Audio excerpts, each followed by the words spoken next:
ആക്രമിച്ച കേസിൽ വിധി മെയ് അവസാന വാരം. നടൻ ദിലീപ് ഉൾപ്പെട്ട ഏറെ കോളിളക്കം സൃഷ്ടിച്ച കേസിലാണ് വിചാരണ ആരംഭിച്ച 7 വർഷത്തിന് ശേഷം വിധി പറയുന്നത്. അന്തിമവാദം മെയ് 21 നടക്കും. മെയ് 21 നടക്കുന്ന അന്തിമവാദത്തിന് ശേഷം കേസ് വിധി പറയാനായി മാറ്റും. പ്രോസിക്യൂഷന്റെയും പ്രതിഭാഗത്തിന്റെയും വിശദമായ വാദങ്ങൾ കേട്ട കോടതി കേസ് തുടർ നടപടികൾക്കായി മെയ് 21 മാറ്റുകയായിരുന്നു. 2018 വിചാരണ ആരംഭിച്ചത്.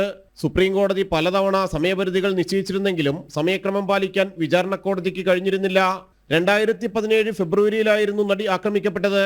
വ്യക്തിവൈരാഗ്യം തീർക്കാൻ നടൻ ദിലീപ് നൽകിയ കൊട്ടേഷൻ അനുസരിച്ച് ഗുണ്ടാ നേതാവ് പൾസർ സുനിയും സംഘവും നടിയെ തട്ടിക്കൊണ്ടുപോയി അപകീർത്തി ദൃശ്യങ്ങൾ പകർത്തിയതാണ് കേസ്. 2018 മാർച്ച് 8 വിചാരണ ആരംഭിച്ചത്. കേസിൽ പൾസർ സുനി 1-ാം പ്രതിയും ദിലീപ് 8-ാം പ്രതിയുമാണ്.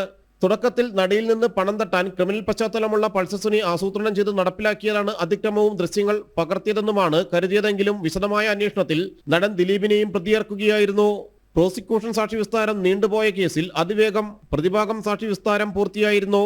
നടൻ ദിലീപ് ഉൾപ്പെടെ 9 പ്രതികളാണ് കേസിലുള്ളത്. 19 പ്രതികളിൽ ഒരാൾ മാപ്പുസാക്ഷിയായി. 2018 മാർച്ചിൽ വിചാരണ നടപടികൾ ആരംഭിച്ചു. സംവിധായകൻ ബാലേന്ദ്രകുമാറിന്റെ വെളിപ്പെടുത്തലുകളെ തുടർന്ന് പുനരന്വേഷണവും നടന്നിരുന്നു.